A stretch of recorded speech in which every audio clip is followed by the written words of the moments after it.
आज हम पंचतंत्र की एक कहानी पढ़ने वाले हैं जो हमें जीवन में प्रेरणा देगी। और कहानी का नाम है एक कछुआ और दो हंस। तो कुछ टाइम पहले की बात है। क्या हुआ करता था, एक कछुआ था, ठीक है, और दो हंस थे। ये एक जंगल में एक तालाब के पास रहा करते थे। बड़ी खुशी से इनका जीवन चल रहा था, एक दूसरे से बातचीत भी करते थे, एक साथ रहते थे, हंसी मजाक करते थे। लेकिन एक टाइम ऐसा आया, जैसे हर एक बंदे के जीवन में बुरा टाइम आता तो उनके भी आया। क्या होता है, तालाब का पानी सूखने लगता है, अकाल पड़ता है।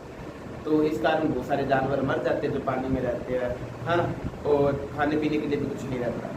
तो हंस क्या सोचते हैं, वो हंस सोचते हैं कि अब हम उड़ के दूसरे तालाब दूसरी जगह चल जाएंगे। तो कछुआ बोलता है, कछुए को थोड़ी सैडनेस होती है, वो बोलते हैं कि तुम चल जाओगे तो मैं तो यहाँ पे अकेला मर जाऊँगा। तो उसे रोना आ जाता है, ठीक है। और जब वो रोता है तो हंस से सहा नहीं जाता, तो हंस सोचते हैं एक आइडिया और कछुए को बोलते हैं कि दोस्त मित्र, आज ऐसा हम कर सकते हैं कि ठीक है, मैं एक लकड़ी लूँगा, उसे अपने चोंच में दबा लूँगा और तुम अपने मुंह से उस लकड़ी के टुकड़े को पकड़ लेना और अपना मुंह मत खोलना, वरना तुम गिर सकते हो। ठीक है तो ये रिस्की काम, लेकिन अब तुम्हें ये करना पड़ेगा अगर तुम हमारे साथ जाना चाहते हो। हम इसी तरीके से तुम्हें अपने साथ ले जा सकते हो। तो कछुआ खुश होता है और वो रेडी हो जाता है, बोलता है मैं कुछ भी नहीं बोलता। तो इस प्लान को एग्जीक्यूट किया जाता है।